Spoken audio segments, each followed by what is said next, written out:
What's going on, people? You know who I am? Huh? Big T. Town Talks. Was updating the YouTube channel. Just updated the bio, etc. Anyways, podcast, Town Talks. I decided to ask the question of how does the law of attraction and quantum physics correlate? What are the correlations between the two? Are they relatable? Is there similarities? So, yeah, let's get into it. So, the law of attraction and quantum physics are two concepts that are often discussed together in metaphysical and self-development contexts.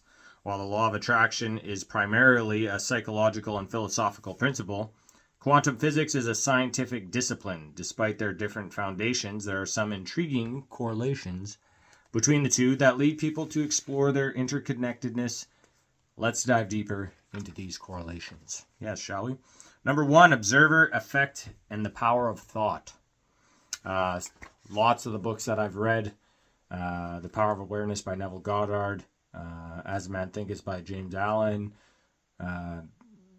Becoming Supernatural by Dr. Joe Dispenza, How You Think, like The Power of the Subconscious Mind.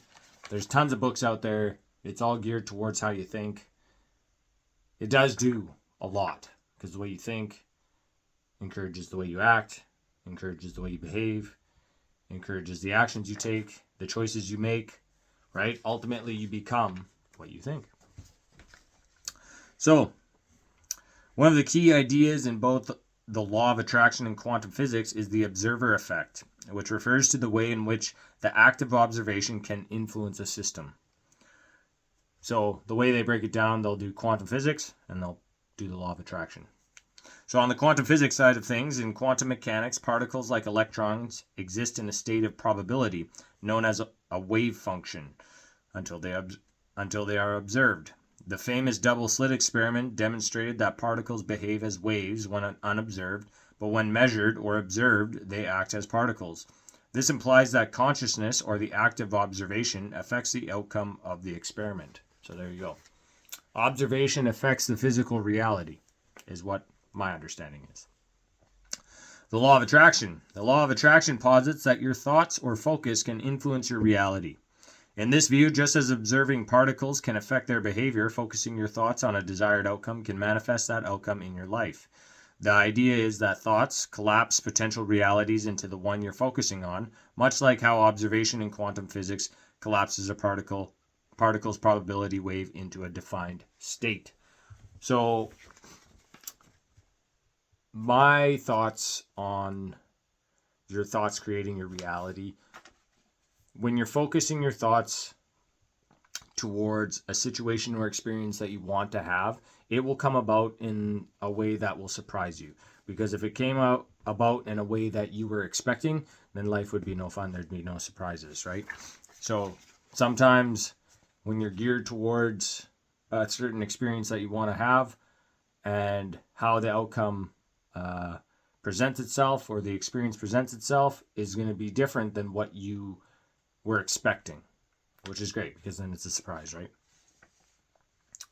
So the correlation both suggests that your focus and attention have the power to shape outcomes, whether at a quantum or metaphysical level. So there you go, there's a correlation. Number two, the field of infinite possibilities. Quantum physics introduces the concept of the quantum field, which is a field of potential states in which all possibilities exist until one is observed or measured.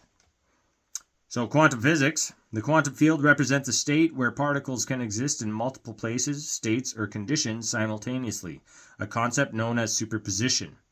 It's only when an observation is made that one specific outcome materializes from these infinite possibilities.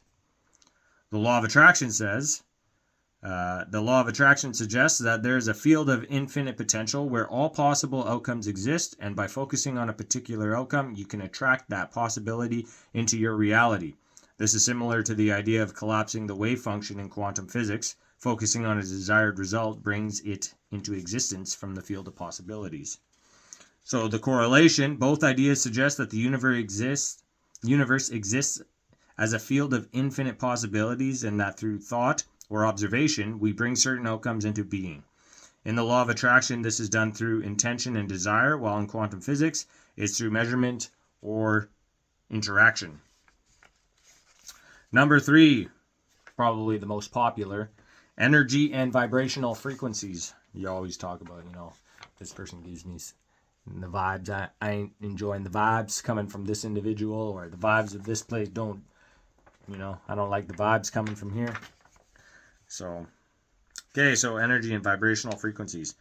Both the law of attraction and quantum physics propose that everything in the universe is made up of energy that vibrates at different frequencies. So the quantum physics side of things, in quantum theory, particles are not solid objects, but rather packets of energy called quanta. Everything in the universe, including matter, is composed of vibrating energy fields. These fields interact and influence one another at a subatomic level. The law of attraction. The law of attraction emphasizes the idea that thoughts, emotions, and desires are forms of energy that vibrate at specific frequencies. According to the law of attraction, if you want to manifest something in your life, you must vibrate at the same frequency as the thing you desire. This concept is often expressed as likes attract like. When you match your frequency with the frequency of what you want, you attract it into your life. Correlation. Both quantum physics and the law of attraction propose that energy and vibration are foundational to the universe. In quantum physics, this relates to how particles and waves interact, while in the law of attraction, it connects to how our thoughts and emotions can influence the reality which we experience. Very cool. And I've had some synchronicities happen where, I call it connecting the dots with your thoughts and then what happens in reality. Try it out. Become aware. When something happens or you want something or need something, and then all of a sudden a situation and experience comes about and brings it to you. For instance, I'll give you an example. We have a whiteboard downstairs, a vision board. We have multiple vision boards around the house. This one's like a goal vision board of what we want to do on the house or whatever it is. And so I wrote down on the whiteboard, acquire material to build new deck. And one day, a coworker of mine, a good friend of mine, he makes privacy screens for like decks and it's artistic privacy screens. And he does that. So I went and talked to him and I was like, hey, I was wondering if you could build a privacy screen for me and my wife for our deck. And he's like, yeah, not a problem. And I told him, well, yeah, we're building a new deck and we want to upgrade our privacy screen from the 1x4 to something artistic and cool and original. And he's like, you're building a new deck? I'm like, yeah. And he's like, well, I know a guy that needs to get rid of a deck. Phoned him up. Was like, hey, you still got that deck? But he's like, yep. He's like, you want to get rid of it? He's like, yep. He's like, well, I got a guy that wants it. And he's like, great. So I got his phone number, called him up. Bing, bang, boom. Deck material. Everything I needed, except for a few miscellaneous pieces, was there. And it built my whole deck. That right there is an example of something you want to do, you desire, you want it, and then all of a sudden the way it comes about, boom, just like that. The problem is that we're not always aware. We're not conscious enough. We're not connecting the dots. We're not seeing our own conscious creating. So when you become more conscious, you consciously create your reality instead of unconsciously creating your reality based off of whatever you've programmed into your brain, right? Entanglement and interconnectedness. The concept of quantum entanglement in physics parallels the law of attraction's belief in the interconnectedness of everything. Quantum entanglement occurs when two particles become linked, such that the state of one particle directly influences the state of another, regardless of the distance between them. Einstein famously referred to this as spooky action at a distance. This suggests that everything in the universe is deeply interconnected at a quantum level. How did they figure that out? It's mind-boggling. Law of attraction. The law of attraction also teaches that everything in the universe is connected. It implies that by sending out certain thoughts or intentions, you can affect other people, events, or circumstances, even those far away, because we are all part of a larger universal web of energy. This belief is the oneness of all things is central to the metaphysical perspective, which I like. Because, I mean, honestly, if you think about it, if everybody on the planet decided to think positive thoughts, say for like a week, what would that do to our planet? Right? What would it do to the world? We don't know because we haven't tried it. But think about it. If everybody on the planet was just thinking love, happy, peace, whatever, happiness, joy. Okay, so the correlation. Both ideas propose that at a fundamental level, there are no separations in the universe. Everything is connected.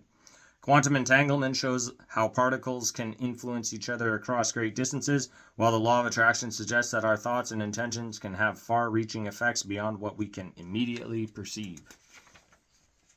Number 5, non-locality and action at a distance. In both quantum physics and the law of attraction, distance and time do not necessarily limit the influence of energy and thought. Quantum physics, non-locality refers to the phenomenon where particles can instantaneously affect one another's state regardless of the space between them. This idea challenges our classical understanding of the limitations of space and time. The law of attraction. The law of attraction also operates under the assumption that your thoughts and intentions can have an impact across time and space. People who practice the law of attraction often believe that they can attract something from anywhere in the universe into their lives, regardless of the physical distance or time barriers. So the correlation, both fields suggest that time and space are not limitations when it comes to energy and influence. In quantum mechanics, particles can be influenced instantaneously, while in the law of attraction, your thoughts and desires can affect reality beyond your immediate surroundings. That's pretty cool. Number 6, superposition in multiple realities. Quantum physics introduces the concept of superposition, where particles can exist in multiple states at once, and the final outcome is not determined until observed. This can be seen as an analogous to the law of attraction's idea of having multiple potential realities or outcomes that you can choose from through your thoughts and focus. Quantum physics. In the principle of superposition, particles do not have a single state until they are measured. Until then, they exist in a superposition of all possible states at once. This suggests that multiple realities or outcomes are possible until one is chosen or observed. How cool is that?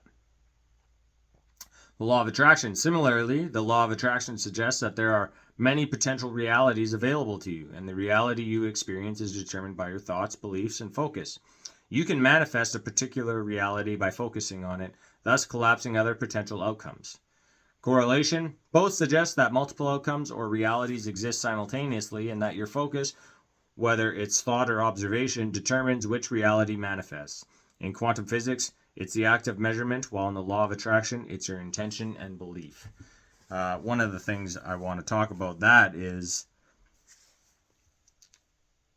you can see that happen in real time when you change the direction of your thought. Because, so say for instance, you're a negative thinking person and you go into every situation with a negative mindset, and then depending on the outcome, could possibly, most likely, it's negative. Sometimes it's the opposite. Who knows?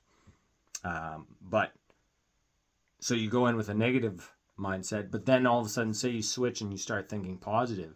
Well, now you're seeing the change of reality in real time just by changing the way you think. Changing into a positive solution-based person, all of a sudden things kind of get easier because you're going with the flow of things. You're not trying to force anything to happen. You're thinking positive. You're being happy, etc. It's completely changed and visible, and you witness it in real time because you see the changes. When you change yourself, you see the changes around you. I've witnessed it myself. I have done a lot of work on myself, and I continue to do so. So I have seen the changes firsthand, and it's wild. Sometimes it's just like, holy crap, this shit's real, right? To me, in my reality. Maybe not to you, but it doesn't hurt to try. That's the biggest thing about this, about the law of attraction, about working on yourself, about believing in something. It doesn't have to be religious or whatever, but believing in yourself and believing in something worth trying. And for me, this is just one big giant experiment. How far can I take this? How far can I go? If this is legit, if this is true, if this has been proven by science, well, how far can I take it? What's the limit? Right? So now it's just a matter of, let's see how far I can go. Start thinking, dream big, think obnoxious, outrageous dreams. Think those. And just kind of see what happens and where it leads to, because you'll probably be pleasantly surprised. It's amazing. So in conclusion, metaphysical parallels are scientific support. While quantum physics is rooted in rigorous scientific experimentation and mathematics, the law of attraction is more of a philosophical and metaphysical framework. The correlation between the two can be intriguing and thought-provoking, but it's important to note that quantum physics does not scientifically validate the law of attraction in a direct way. However, the parallels, such as the observer effect, energy fields, and interconnectedness, offer a conceptual bridge between these two ideas, making it possible to explore the connection between consciousness, energy, and reality. The crossover between quantum physics and the law of attraction provides an avenue to discuss how our thoughts, focus, and awareness might influence the reality we experience, making this a powerful metaphor for personal development and empowerment. And that's the biggest thing. Personal development. Becoming the best you that you can be. It's a challenge. I had a really good talk with a buddy today. And, it's a challenge.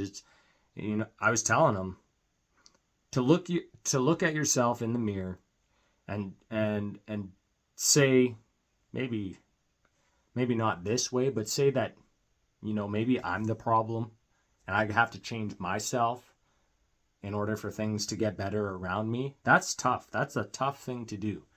It's even tough to look at yourself in the mirror and say, I love you, right? Or I'm proud of you. To even say that to yourself, I'm proud of you. Good job. Or forgive yourself. Forgive yourself for the way you acted in the past because you weren't educated or you didn't know. Because sometimes we have to be the very thing that we don't want to be so that we can find the path to become the person that we want to be, right? And that's kind of how it works, even with learning anything new, right? You tackle something new, you fail, you learn, you try again. You fail, you learn, you try again, and you start becoming better and better. And it's the same with us. I was telling them, once we graduate school or college or whatever it is, it's get a job, do this, do that, start a family, get a house, blah, blah, blah, save for retirement. But where does the inner work come, right? Where does that education come from? And unless we seek it out for ourselves, when is it ever presented to us in a way? Like I was telling them, I didn't know what mindset was. Growing up, I didn't know what mindset was. I didn't know what personal development was. I didn't know the self-help section. It's like, I didn't know any of that. Until all of a sudden, one day I started a course, and it was like, mindset was the first thing. You need to work on your mindset. Where's your mind at? What kind of thoughts do you have? Are you even aware of the thoughts that you have? Do you know how thoughts affect your reality? Do you know how thoughts affect your body? Do you know how, it's one thing after another. And then that just led to this whole spree of books that I've read that continuously help me improve myself. And not only that, I talk to everybody about it. Anybody who's willing to listen and that wants to change and needs maybe a little bit of guidance or a little spark to ignite a flame inside of them that says, hey, I can do this, I can change. This every day doesn't need to be the same. I can be happy right now. I don't have to wait to be happy. I can do it right now. Because when you put your happiness off, or anything realistically, if you put your happiness off, you're telling yourself you can't be happy until you reach whatever destination you want to get to, right? So then you don't enjoy the process of getting to where you want to go. You're miserable, right? And nobody wants that. We all deserve the best. We all deserve to be happy. We all deserve to be loved. And personal development is one of the biggest things that I recommend because you really learn to respect yourself, love yourself, forgive yourself. As much as that sounds, cliche or whatever you want to call it, it really comes down to it, because when you love yourself, you'll take care of yourself. You'll do the things that you don't want to do, but you should do them. Right? That's it. And that's discipline, and that's self-love, by doing the things that you don't want to do. Right? And I think one of the biggest things is, going to the gym. Right? That first day, like if you start out at the gym, or even for myself, like I go in spurts where I'll go to the gym for months and months and months and months, and then I take a break. That first day, it's tough. You get in there and it's like, man, I really want to do this. Or that inner voice comes in and it's like, do it another day. But we all know that we should do it. A little bit of exercise, a walk around the block, an apple a day, something healthy, right? It's just becoming aware. And then when you have that self-love, you take care of yourself. And then other people see that and they're like, whoa, what's up? Right? They see that change and then they're like, whoa, what are you doing? And then all of a sudden you spread it, right? And it's like, I call myself a gardener, right? Like every person I talk to, I'm planting a seed and watering it.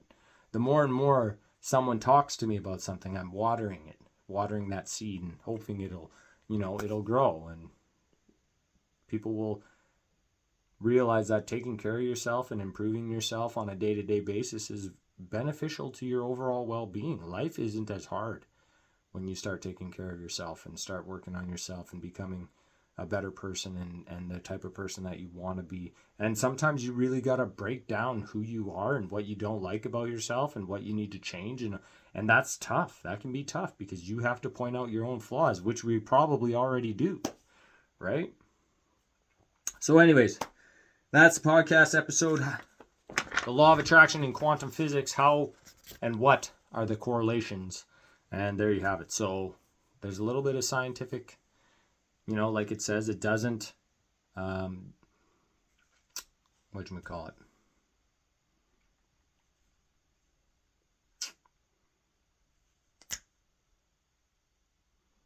Oh, I can't think of the word right now.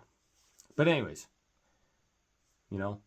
it doesn't necessarily support it in a scientific way directly 100%, but there are correlations that do spark some thoughtful conversations, and we just had one.